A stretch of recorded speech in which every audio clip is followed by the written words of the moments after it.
All right, let's switch fields now and talk a little bit about the improvements we made with our painting tools. Say I have this particular photo here that I'm creating for a backdrop, and I want to give it more of a painterly effect and create something like this. Well, now in Photoshop, you're able to do this much more easier. I can take this photo, and essentially we have this new tool called the mixer brush. Now what the mixer brush does is allows me to realistically blend colors together on canvas. So it resides in the same tool slot under the brush tool. I'm going to choose my mixer brush here. And the easiest way to tackle this is up here in the options bar we have some presets. And essentially what these presets do is they define how wet your canvas is in addition to how much paint you're going to be picking up from the canvas and mixing it in with the colors in your brush. So let's go ahead and choose a wet heavy mix for now. What that means is I'm essentially going to define my canvas to be very wet, so the colors will be quite wet on canvas and I can blend them together and create things like this and blend colors together in a nice, fluid, and easy way such as this. And a high mix essentially means that I'm picking up a lot of the paint from the canvas and mixing it into the colors that I have in my brush, so I'm not actually going to be introducing a lot of new colors. I'm just going to be blending the colors around on canvas. I can do something more dramatic like this so you can see the effects, where I'm actually blending the colors together on canvas. Let's undo that. Now if I want to introduce new colors, I can certainly do so. First let me show you a new heads-up display we have for a color picker with simple keyboard shortcut commands. I can come in here and choose my brightness and saturation values, and then with the spacebar key I can come in here and switch over and adjust my hue as well. So I can choose a different new color and I can introduce that into canvas. Further, I can alt-click to define multiple colors on a single tip. So right then you saw me pick a color and I picked purple, and you can see that this icon up here in the options bar shows me what color I have loaded in my brush. Now I can actually define multiple colors on a single tip, so I can come in here and let's alt-click here, and notice that icon in the upper left changing with the colors that I'm defining on my brush. And if I want to come in here and introduce this new range of colors on canvas, I'm going to drop down my mix ratio a little bit to somewhere around 70, and you can see here that, let's go ahead and paint in. You can see I can introduce new colors on canvas. I can do something a little bit more dramatic. Let's go ahead and choose something pretty saturated. I'll choose a red here, and you can see here that I'm actually introducing red color blends into my canvas paints. Now the other aspect of the painting improvements we have is with bristle tips. Now what bristle tips are is essentially physically simulated bristles that you have, where it allows you to paint nice textured strokes.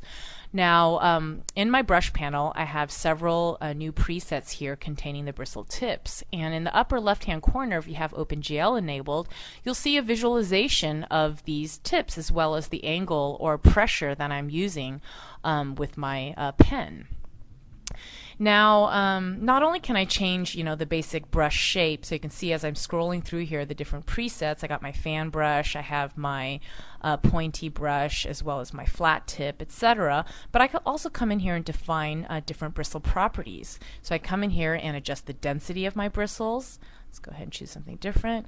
I could adjust the length of my bristles, the thickness of each individual bristle, the stiffness, etc., or plasticity. And this allows me to do things like create nice textured strokes on canvas. Much easier. So I can simply pick up a preset, define the bristle quality that I'm looking for, and paint with these nice textured effects.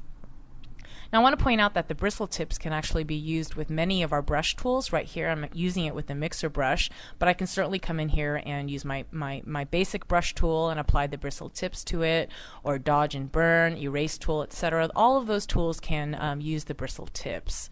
So you can see it's pretty powerful using the bristle tips in conjunction with the mixer brush. It allows me to create pretty compelling paintings like this. A couple other cool tidbits that we have for painting is with our sampler tool. I can now click and show a sampling ring. And essentially what the sampling ring does is shows me my previously picked color as well as the color that I want to change it to against that gray neutralizing background color. I can turn this option off, show sampling ring, if I don't want to see it.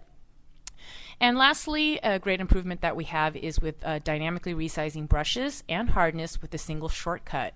So now I can come in here and change my brush size with horizontal movements, and with vertical movement I can adjust hardness, the same single keyboard stroke shortcut. Okay, so a couple of other really cool features that I'm going to speak to and quickly show you is, first of all, very important for web designers is the ability to now import animated GIFs. Now this is a feature that we used to have back when we had ImageReady and lost it when ImageReady merged with Photoshop, but certainly we've heard our customers and heard the request to import animated GIFs, and I'm happy to say that we have that back now in Photoshop CS5. Another really cool feature that I haven't shown you yet is the ability to crop with a grid now. So I can actually crop, and you can see that I can choose to show a grid overlay, or I can actually have a rule of thirds guide, or I can possibly have none if that's what I like. Another great feature, leveraging the power of your GPU. So everything that I just shown you or spoken to you about in terms of the features, you can find in Photoshop CS5. We have a lot of features in Photoshop CS5 extended pertaining to designers, web designers, and interactive designers, particularly with the feature called Adobe Reposé. And now Adobe Reposé is the ability to do easy extrusions, easy 3D extrusions from text layers, from selections, from masks as well. So you can take your images and extrude them into real 3D geometry, and then use our rich materials editor and library and add materials to your geometry, and finally animate these and map different 3D object positions, camera positions, etc. to keyframes and export this as a video. So definitely urge you to check out the other videos on Adobe TV regarding Adobe Reposé and animating these 3D properties in Photoshop CS5 Extended. Thanks.